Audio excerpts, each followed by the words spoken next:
ইচ্ছে ডানার আজকের পরিবেশন প্রখ্যাত সাহিত্যিক সৈয়দ মুস্তাফা সিরাজের রহস্য কাহিনী ঘড়ি রহস্য। গল্প পাঠে এবং চরিত্র চিত্রণে আমি মৌসুমী। কর্নেল নীলাদ্রি সরকারের প্রিয় পরিচারক ষষ্ঠীচরণের দুদিন থেকে সামান্য সর্দি জ্বর। পাড়ার ডাক্তার তারকবাবু তাকে দেখতে এসেছিলেন।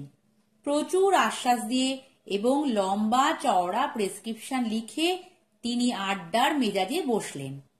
দেশের হালচাল নিয়ে কিছুক্ষণ বকবক করে গেলেন। তারপর হঠাৎ মুচকি হেসে বললেন, আচ্ছা কর্নেল সাহেব, আপনি তো বিখ্যাত রহস্যবেদী। এ যাবৎ বিস্তর জটিল রহস্য ফাঁস করেছেন শুনেছি, কিন্তু কখনো কি এমন কোনো কেস আপনার হাতে এসেছে যার রহস্য ফাঁস করতে পারেননি? কর্নেল প্রেসক্রিপশনটা দেখছিলেন। বললেন, প্রশ্নটা আপনাকে করা যায়। ডাক্তারবাবু একটু ভ্যাবাচাকা খেয়ে বললেন, কেন কেন? ডাক্তার হিসেবে আপনার সুনাম আছে। আপনি কি সব রোগীর সঠিক রোগ ধরতে পেরেছেন? ডাক্তারবাবু একটু ভ্যাবাচাকা খেয়ে বললেন, কেন কেন? ডাক্তারবাবু মাথা নেড়ে বললেন, কোনো ডাক্তারই এমন দাবি করতে পারেন না। কর্নেল প্রেসক্রিপশনটা ভাঁজ করে টেবিলে রাখলেন। তারপর ইজি চেয়ারে হেলান দিয়ে সাদা দাড়ি থেকে চুরুটের ছাই ঝেড়ে বললেন, আমার ক্ষেত্রেও তাই। কিছু কিছু রহস্য ফাঁস করতে শেষাবধি আমি ব্যর্থ হয়েছি। তারকবাবু আগ্রহ দেখিয়ে বললেন, অন্তত তেমন একটা কেসের কথা বলুন, আমার জানতে ইচ্ছে করছে। কর্নেল চোখ বুজে চকচকে টাকে হাত বুলোতে শুরু করলেন। এবার আমারও খুব আগ্রহ হলো, কারণ দীর্ঘকাল যাবৎ আমি ওর প্রায় ছায়াসঙ্গী। অসংখ্য জটিল রহস্য ওকে নিপুণ দক্ষতায় ফাঁস করতে দেখেছি। আমার পক্ষে বিশ্বাস করা কঠিন কোনো ক্ষেত্রে উনি ব্যর্থ হয়েছেন। তাই না বলে পারলাম না। আশ্চর্য, কখনো তো আপনাকে ব্যর্থ হতে দেখিনি। তাছাড়া তেমন কোনো কেসের কথা আপনি আমাকে বলেনও নি। জয়ন্ত, তুমি সৈদাবাদ রাজবাড়ির জড়োয়া নেকলেস হারানোর ঘটনা ভুলে গেছো? মনে পড়ে গেল। বললাম, কিন্তু নেকলেস হারানোটা যত রহস্যময় হোক, কে ওটা চুরি করেছে আপনি তো জানতে পেরেছিলেন। এখন চোর যদি নিপাত্তা হয়ে যায়, আপনার কি করার আছে? খড়ের গাদায় সূচ খোঁজার কাজটা পুলিশের। ডাক্তারবাবু অধীর আগ্রহে তাকিয়েছিলেন। বললেন, একটু ডিটেলস বলুন কর্নেল সাহেব। রাজবাড়ির জড়োয়া নেকলেস তখন নিশ্চয়ই প্রচুর দামি। কিভাবে ওটা চুরি গিয়েছিল? কর্নেল বললেন, সেটাই একটা জটিল রহস্য। সেই রহস্য আমি ফাঁস করতে পারিনি। নেকলেসটা নাকি রাজপরিবারের সৌভাগ্যলক্ষ্মীর প্রতীক। পরিবারে নতুন বৌমা এলে বৌভাতে জমকালো পার্টি দেওয়া হতো। পার্টিতে নতুন বৌমা নেকলেস পরে সিংহাসনে বসে থাকতেন। পার্টি শেষ হলে ওটা খুলে নিয়ে গিয়ে পাতাল ঘরে লক্ষ্মী প্রতিমার গলায় পরানো হতো। এটাই ছিল বংশানুক্রমে রীতি। সে রাত্রে পার্টি শেষ হতে তখন প্রায় 12:30 বাজে। হঠাৎ দেখা গেল বৌমার গলার নেকলেস নেই। ডাক্তারবাবু বললেন, জয়ন্তবাবু বলছেন আপনি নেকলেস চোরকে চিনতে পেরেছিলেন? হ্যাঁ, কিছু সূত্র থেকে অনুমান করেছিলাম রাজবাড়ির জয়গোবিন্দ নামে এক কর্মচারী যেভাবেই হোক নেকলেস চুরি করেছে। সে একা থাকতো রাজবাড়ির একটা ঘরে, কিন্তু তার ঘরে শেষ রাতে হানা দিয়ে দেখা গেল তল্পিতল্পা গুটিয়ে সে উধাও হয়ে গেছে। তবে রহস্যটা থেকে গেল, জয়গোবিন্দ কখন কিভাবে নেকলেস চুরি করলো। হলঘরে পার্টিতে প্রচুর লোক ছিল, চোখ ধাঁধানো আলো ছিল। সবচেয়ে আশ্চর্য, নতুন বৌমাও টের পাননি কখন তার গলা থেকে নেকলেস উধাও হয়েছে। ডাক্তারবাবু ঘড়ি দেখে ব্যস্তভাবে উঠে দাঁড়ালেন। উঠি কর্নেল সাহেব, এতক্ষণ রোগীরা আমার মুন্ডপাত করছে। তারক ডাক্তার চলে যাওয়ার পর কর্নেল একটু হেসে বললেন, তারকবাবু ডাক্তার হিসেবে জনপ্রিয়, কিন্তু মশা মারতে কামান দেখেছেন। একে তো ষষ্ঠী ওষুধ খেতেই ভয় পায়, তাতে এত সব ক্যাপসুল, ট্যাবলেট, সিরাপ। তুমি একটু বসো জয়ন্ত, দেখি কাউকে দিয়ে ওষুধগুলো আনানো যায় কি নাকি। বললাম, আমি এনে দিচ্ছি।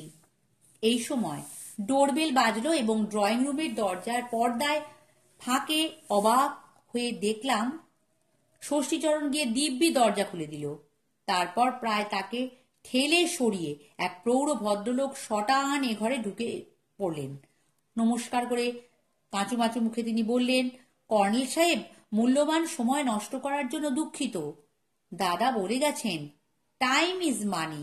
তো কাগজে আপনার কীর্তিকলা পড়েছি, ছবি দেখেছি, অনেক চেষ্টায় ঠিকানা জোগাড় করে ছুটে এসেছি। Time is money. কিন্তু ওর কথার ওপর কর্নেল বললেন, আপনি বসুন, বলুন কি ব্যাপার। ভদ্রলোক সোফায় বসে রুমালে মুখ মুছে বললেন, সব কথা গুছিয়ে বলার সময় লাগবে, কিন্তু ওই যে বললাম দাদা বলে গেছেন টাইম ইজ মানি, ইংরেজি প্রবাদ হলেও কথাটা সত্যি। ভদ্রলোক পাগল নন তো? একটু বিরক্ত হয়ে বললাম, বারবার বলছেন টাইম ইজ মানি, অথচ নিজেই টাইম নষ্ট করছেন। ভদ্রলোক চটে গিয়ে বলেন, আমার কথা হচ্ছে কর্নেল সাহেবের সঙ্গে। কর্নেল হেসে ফেললেন, ঠিক, তবে উনি একজন সাংবাদিক, দৈনিক সত্যসেবক পত্রিকার রিপোর্টার জয়ন্ত চৌধুরী। আপনি নিশ্চয় জানেন রিপোর্টাররা সবকিছুতে খবর খোঁজেন। কি সৌভাগ্য, আপনি আমার এই খবরটা দয়া করে লিখুন, বজ্জাতদের মুখোশ খুলে দিন। হ্যাঁ, এবার খবরটা সংক্ষেপে বলি, কারণ টাইম ইজ মানি। বলে উনি কর্নেলের দিকে ঘুরে বসলেন। আগে আমার নাম ঠিকানা বলি। আমার নাম প্রাণনাথ রায়, 27/3 নকুর মিস্ত্রি লেনে একটা মেজ বাড়িতে একখানা আলাদা ছোট্ট ঘরে থাকি।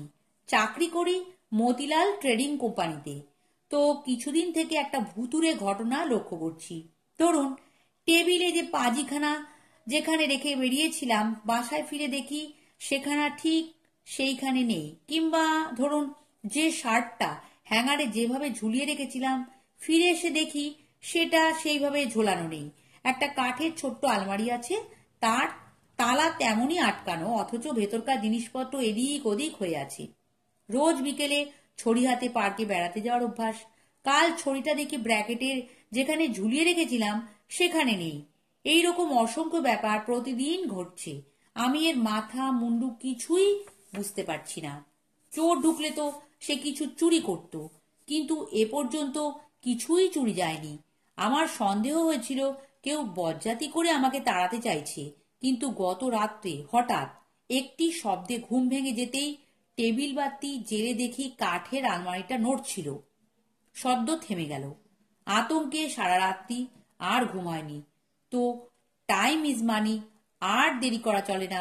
আপনার শরণাপন্ন না হয়ে উপায় ছিল না। কর্নেল চুপচাপ শুনছিলেন। এতক্ষণে বললেন, আপনার ঘরে কোনো দামি জিনিস আছে? না, যত সামান্য টাকা করি ব্যাংকে রাখি। এই রিস্ট ওয়াচটা যদি দামি বলেন, এটা প্রায় সারাক্ষণ আমার হাতে বাঁধা থাকে। শুধু স্নানের সময় টেবিলে খুলে রেখে যাই, কিন্তু এটা চুরি হয়নি। আপনার দাদার নাম কি? আমার দাদার নাম ছিল হরনাথ রায়। তিনি বেঁচে নেই? আগে না, এখন আমি মেজবাড়ি যে ঘরে থাকি দাদা সেখানেই থাকতেন। বাউন্ডুলে ছন্ন ছাড়া প্রকৃতির মানুষ ছিলেন, বিয়ে করেননি। আমার সঙ্গে বহু বছর দাদার কোনো যোগাযোগও ছিল না। হঠাৎ 2 মাস আগে টেলিগ্রাম পেলাম হার্ট অ্যাটাক করে দাদা হাসপাতালে আছেন। সঙ্গে সঙ্গে ছুটে এলাম কলকাতা। আপনি কোথায় ছিলেন তখন? সাহেবগঞ্জে। আমার কোম্পানির একটা ব্রাঞ্চ আছে সেখানে। আমাদের পৈতৃক বাড়িও সেখানে। আমার ফ্যামিলি এখনো সাহেবগঞ্জে আছে। তারপর কি হলো বলুন। হাসপাতালে দাদা তখন মরণাপন্ন। আমাকে চিনতে পেরে শুধু বললেন, পানু, টাইম ইজ মানি, কথাটা মনে রাখিস। ব্যাস, ওই শেষ কথা। কথাটা একটা ইংরেজি প্রবচন। যাই হোক, তারপর দাদা শেষকৃত্য করে কোম্পানির হেড অফিসে গেলাম। আমার অনেক দিনের ইচ্ছে ছিল কলকাতায় বদলি হওয়ার। হেড অফিসে থাকলে অনেক সুযোগ সুবিধে, বুঝলেন তো? বুঝলাম। কোম্পানি তাহলে আপনাকে কলকাতায় বদলি করলো। আগে দাদার সঙ্গে মেসের ম্যানেজার প্রভাতবাবুর বন্ধুত্ব ছিল, তাই দাদার ঘরটা আমাকে একই ভাড়ায় ছেড়ে দিলেন। ওই ঘরে তো আপনার দাদার জিনিসপত্র ছিল। ছিল একটা তক্তপোষ, বিছানাপত্র, চেয়ার টেবিল, একটা সুটকেস, একটা ছোট্ট কাঠের আলমারি, এই সব। আর কিছু? প্রাণনাথবাবু একটু ভেবে নিয়ে বললেন, আর তেমন কিছু, হ্যাঁ, একটা প্রকাণ্ড দেওয়াল ঘড়ি। ঘড়িটা অচল। দাদা কেন ওটা কিনেছিলেন, কেনই বা সারাননি, কে জানে। আমি ওটা বেচে দেব ভেবেছিলাম, কিন্তু দাদার স্মৃতি। কর্নেল হাসলেন। হ্যাঁ, টাইম ইজ মানি। প্রাণনাথবাবু সায় দেওয়ার ভঙ্গিতে বললেন, কথাটা দাদা বলেছিলেন, সেই থেকে কেন যে কানে কথাটা আমাকে বাজে, আমাকে ভূতের মতো পেয়ে বসেছে। আমাকেও, বলে কর্নেল চুরুট ধরালেন। একরাশ ধোঁয়া ছেড়ে ফেলে বললেন, আপনার ঘরের ভুতুড়ে ঘটনার কথা কি ম্যানেজার প্রভাতবাবু কিংবা আর কাউকে বলেছেন? প্রভাতবাবুকে বলেছিলাম। উনি কি বলেছিলেন? উনি হেসে উড়িয়ে দিলেন। বললেন, আপনার দাদাও ঠিক একই কথা বলতেন। প্রাণনাথবাবু এবার চাপা গলায় বললেন, ওই মেসবাড়িতে যাওয়ার পরদিন মেসের একজন বোর্ডার ননীবাবু আমাকে বলেছিলেন ওই ঘরে নাকি ভূত আছে, বহু বছর আগে সে নাকি আত্মহত্যা করেছিল। ঠিক আছে, টাইম ইজ মানি। আমরা আজ বিকেল 5টা নাগাদ আপনার বাসায় যাব, তবে আপনি যেন কথাটা গোপন রাখবেন। আমরা আপনার কোম্পানির অফিসার হিসেবে যাব। প্রাণনাথবাবু আশ্বস্ত হয়ে বেরিয়ে গেলেন। কর্নেল অভ্যাস মতো তাকে হাত বুলিয়ে বললেন, কি বুঝলে জয়ন্ত? ম্যানেজার ওকে তাড়াতে চাইছেন, কারণ নতুন বোর্ডার ঢোকাতে পারলে বেশি ভাড়া এবং সেলামিও পাবেন। তাড়াতে চাইলে হরনাথবাবুর মৃত্যুর পর ওকে একই ভাড়ায় থাকতে দিলেন কেন? তাহলে কোনো বোর্ডার, ধরুন এই ননীবাবু ঘরটা পাওয়ার জন্য ওর পেছনে লেগেছেন। কর্নেল হাসলেন। টাইম ইজ মানি কথাটা গুরুত্বপূর্ণ ডার্লিং। বিরক্ত হয়ে বললাম, কথাটা দেখছি সত্যি ভূতের মতো আপনাকে পেয়ে বসেছে। হ্যাঁ, ওটাই আসলে ভূত। সেই ভূতের উপদ্রব ঘটেছে প্রাণনাথবাবুর ডেরায়, বলে কর্নেল উঠে দাঁড়ালেন। নিচের ফ্ল্যাটের লিন্ডার দাদা গোমসকে নিয়ে ষষ্ঠীর ওষুধগুলো আনিয়ে নি। তুমি বসো, দুজনে আজ রান্নাবান্না করব, তারপর বিকেলে নকুর মিস্ত্রি লেনে যাব। দোতলা মেজবাড়িটা খুঁজে বের করতে অসুবিধে হয়নি। ঘিঞ্জি গলির বাঁকের মুখে একটা ছোট্ট পার্ক দেখা যাচ্ছিল। প্রাণনাথবাবু নিচে আমাদের জন্য অপেক্ষা করছিলেন। বাড়ির একতলায় দোকানপাট, দোতলায় মেস, শেষ প্রান্তে প্রাণনাথবাবুর ডেরা, তার লাগোয়া ম্যানেজারের ঘর। সেই ঘরের সামনে দিয়ে যাওয়ার সময় প্রাণনাথবাবু ম্যানেজার প্রভাতবাবুকে জানিয়ে গেলেন ওর কোম্পানির অফিসাররা ইম্পর্ট্যান্ট কাজে এসেছেন। প্রভাতবাবু চেয়ারে বসেই করজোড়ে নমস্কার করলেন। ভদ্রলোক রোগা এবং বেঁটে, মুখে অমায়িক ভাব। তালা খুলে প্রাণনাথবাবু বললেন, আপনারা দয়া করে বসুন, আমি চায়ের ব্যবস্থা করে আসি। টাইম ইজ মানি বলে কর্নেল দেওয়াল ঘড়িটার দিকে এগিয়ে গেলেন। তারপর নিষ্পলক চোখে তাকিয়ে রইলেন। ঘড়ির কাঁটা 12টা 30-এ থেমে আছে। বললাম, একেই বলে 12টা বেজে যাওয়া। কর্নেল আমার রসিকতায় কান দিলেন না। একটা চেয়ার টেনে নিয়ে গিয়ে তার উপরে উঠে আতস কাচ বের করলেন। একটু পরে বললেন, ডায়ালে কিছু কথা লেখা ছিল, ঘষে ফেলা হয়েছে, তবে ঘড়িটা বিলিতি এবং খুব দামি। হরনাথ কিংবা তার পূর্বপুরুষকে কেউ হয়তো উপহার দিয়েছিল। চেয়ার থেকে নেমে কর্নেল চেয়ারটা আগের জায়গায় রেখে কাঠের আলমারিটার কাছে গেলেন। উঁকি মেরে পেছন দিক থেকে দেখে আপন মনে বললেন, সত্যি এটা নাড়ানো হয়েছে, ডান দিকের দুটো পায়া ইঞ্চিটাক সরে এসেছে। এই সময় প্রাণনাথবাবু ফিরে এলেন, তার হাতে চায়ের দুটো কাপ প্লেট। বললেন, আগে চা খেয়ে নিন আপনারা, তারপর সব দেখাচ্ছি। কর্নেল বললেন, আপনি এই আলমারিটা খুলুন। খুলছি। ওতে দাদার জামা কাপড় আর বইপত্র ছাড়া কিছু নেই। প্রাণনাথবাবু কাঠের আলমারিটা খুলে দিলেন। কর্নেল আলমারির ভেতরে যেন তল্লাশ শুরু করলেন। তারপর, আপনার দাদার এই সুটকেসটা দেখতে চাই। চামড়ার সুটকেসেও কিছু জামা কাপড় আর একটা ফাইল পাওয়া গেল। ফাইলের কাগজপত্র দেখে কর্নেল বললেন, আপনার দাদা দেখছি শেয়ার মার্কেট ব্রোকার ছিলেন, তাই বুঝি? আমি কিন্তু দাদার কোনো কাগজপত্র এখনো খুঁটিয়ে দেখিনি। আপনি ম্যানেজার প্রভাতবাবুকে ডাকুন, ওর সঙ্গে দু একটা কথা বলতে চাই। প্রাণনাথবাবু অবাক হয়ে বললেন, ওকে ডাকা কি ঠিক হবে? আপনি ওকে ডাকুন। কর্নেলের কণ্ঠস্বরে দৃঢ়তা ছিল। প্রাণনাথবাবু বেরিয়ে গেলেন, কিন্তু উনি বেরিয়ে যাওয়ার সঙ্গে সঙ্গে ওকে পাশ কাটিয়ে প্রভাত বাবুর আবির্ভাব হলো। প্রাণনাথও ফিরে এলেন। আমার সন্দেহ হলো প্রভাতবাবু দরজার পাশেই হয়তো আড়ি পেতে দাঁড়িয়েছিলেন। কর্নেল বললেন, আসুন প্রভাতবাবু, আপনার সঙ্গে কিছু কথা আছে। প্রভাতবাবু মিটিমিটি হেসে বললেন, আমি বুঝতে পেরেছি আপনারা লালবাজার থেকে এসেছেন। তবে স্যার, বড্ড দেরি করে এসেছেন। মরার আগে হরনাথ চোরাই জিনিস হাফিজ করে গেছে। কর্নেল বললেন, চোরাই জিনিস তার মানে? মানে আপনারা ভালোই জানেন। তবে আমি স্যার ওসব সাথে পাতে ছিলাম না। হরনাথ আমাকে বলতে বটে, খদ্দের দেখে দাও, সিকি ভাগ তোমার। আমি ওকে পাত্তা দিইনি। কিন্তু জিনিসটা কি খুলে কিছু বলেনি হরনাথ। কাজেই জিনিসটা কি আমি জানি না। শুধু এইটুকু জানি জিনিসের দাম ছিল বড্ড বেশি। হরনাথ আভাস দিয়েছিল লাখের ওপরে দাম। আমার মালিক ভদ্রলোক, যার এই মেস বাড়ি, তিনি কোটিপতি লোক। হরনাথ গোপনে তার কাছেও গিয়েছিল, কিন্তু তিনিও কিনতে সাহস পাননি। আমাকে বলেছিলেন, ওই লোকটাকে তাড়াও। কিন্তু তাড়াবো কি করে? এ পাড়ার সব গুন্ডা বদমাস ছিল হরনাথের হাতে। প্রাণনাথ ক্ষুব্ধ হয়ে বললেন, এসব কি বলছো প্রভাতদা? আমার দাদা। প্রভাতবাবু তাকে থামিয়ে দিয়ে বললেন, খাল কেটে কুমির এনেছো, এখন তুমিই ঠেলা সামলাও পানু, আমাকে এসব ব্যাপারে জড়িও না। এই বলে উনি ঘর থেকে বেরিয়ে গেলেন। প্রাণনাথবাবু ধপাস করে বিছানায় বসে বললেন, আমি তো কিছু বুঝতেই পারছি না। আমার দাদা বাউন্ডুলে ছন্ন ছাড়া ছিলেন বটে, কিন্তু ওকে চোর অপবাদ কেউ কোশমিন কালেও দেয়নি। আর আমি চোরাই জিনিস যদি ওর কাছে থাকবে দামি, তাহলে আমি তার খোঁজ পাবো না। যদি বেচে দিয়েও থাকে, সেই টাকাই বা গেল কোথায়? কর্নেল চুরুট ধরালেন। আমি বললাম, এবার মনে হচ্ছে আপনার ঘরে কেউ আপনার দাদার চোরাই জিনিস বা তা বিক্রি করা টাকা খুঁজতেই ঢোকে। প্রাণনাথবাবু প্রায় আর্তনাদ করলেন, তেমন কিচ্ছু এ ঘরে নেই। কর্নেল ঘড়িটার দিকে তাকিয়েছিলেন, বললেন, আপনার দাদা বলেছিলেন টাইম ইজ মানি, তাই না? আগে হ্যাঁ। টাইমের সঙ্গে ঘড়ির সম্পর্ক আছে। আপনি ঘড়িটা সারাতে দিচ্ছেন না কেন? সারাতে অনেক টাকা লাগবে। অত টাকা পাবো কোথায়? আমি নিজের খরচে সারিয়ে দেব।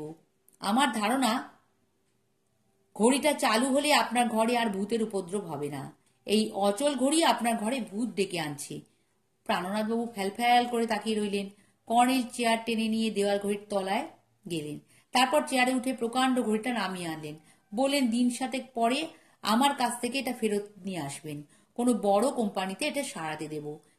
ইলিয়ট রোডে 3 তলার অ্যাপার্টমেন্টে ফিরে কর্নেল ঘড়িটা খুলতে শুরু করলেন। বললাম, সব ছেড়ে এই ঘড়ি নিয়ে পড়লেন কেন? কর্নেল হাসলেন, কারণ টাইম ইজ মানি। কর্নেল, আমার ভয় হচ্ছে এই অচল ঘড়ি আপনার মগজও অচল করে দিয়েছে। ডায়ালের কাজ খুলে আতস কাজ রেখে কি দেখতে দেখতে কর্নেল বললেন, এবার স্পষ্ট পড়া যাচ্ছে, presented to mister Joygobinda Roy for his sincere service and honesty on the occasion of Kumar Bahadur Pramothnath Chaudhury's 71st birth anniversary. চমকে উঠলাম, কর্নেল, এটা তো তাহলে সৈদাবাদ রাজবাড়ির উপহার। এই উপহার হরনাথের হাতে গেল কি করে? ডার্লিং, হরনাথই জয়গোবিন্দ। হরনাথের সুটকেসের ভেতর কয়েকটা পুরনো নেমকার্ড খুঁজে পেয়েছি। ওই দেখো, হরনাথ নাম ভারিয়ে রাজবাড়িতে কেয়ারটেকারের চাকরি জুটিয়েছিল। বুঝেছি, কিন্তু জড়ো আর নেকলেসটা গেল কোথায়? ভুলে যাচ্ছ জয়ন্ত, মৃত্যুর সময় হরনাথ বলেছিল, পানু, টাইম ইজ মানি। কথাটা মনে রাখিস। পানুবাবু সূত্রটা বুঝতে পারেনি। নেকলেস চুরি যায় রাত 12:30টায়। এই ঘড়ির কাঁটা তাই 12:30টায় রেখেছিল হরনাথ। আর নেকলেসটা বলে কর্নেল ডায়াল খুলে ফেললেন এবং ভেতর থেকে একটা লাল ভেলভেটে মোড়া প্যাকেট বের করলেন। প্যাকেট খুলতেই দেখা গেল ঝলমলে হিরে মুক্ত বসানো সোনার ঝালর দেওয়া একটা জড়োয়া নেকলেস। কর্নেল মিটিমিটি হেসে ফের বললেন, টাইম ইজ মানি। তবে হরনাথ কিভাবে নেকলেসটা চুরি করেছিল এখন বুঝতে পারছি। এই দেখো, পিঠের দিকে নেকলেসটার ক্লিপ ঠিকভাবে আঁটা নেই। সহজেই খোলা যায়, কিংবা নিজে থেকেও খুলে পড়তে পারে। বিয়ে পার্টিতে নতুন বৌমা নিশ্চয়ই ঘুমে ঢুলছিলেন, সেই সময় নেকলেস খসে পড়ে থাকবে। কেয়ারটেকার উপহার সামগ্রীর দায়িত্বে ছিল, সে সুযোগটা ছাড়েনি। ক্লিয়ার? সায় দিয়ে বললাম, all clear. Time is money, এটাও ক্লিয়ার। নমস্কার। গল্প পাঠ ভালো লাগলে চ্যানেলটি সাবস্ক্রাইব করে দিও।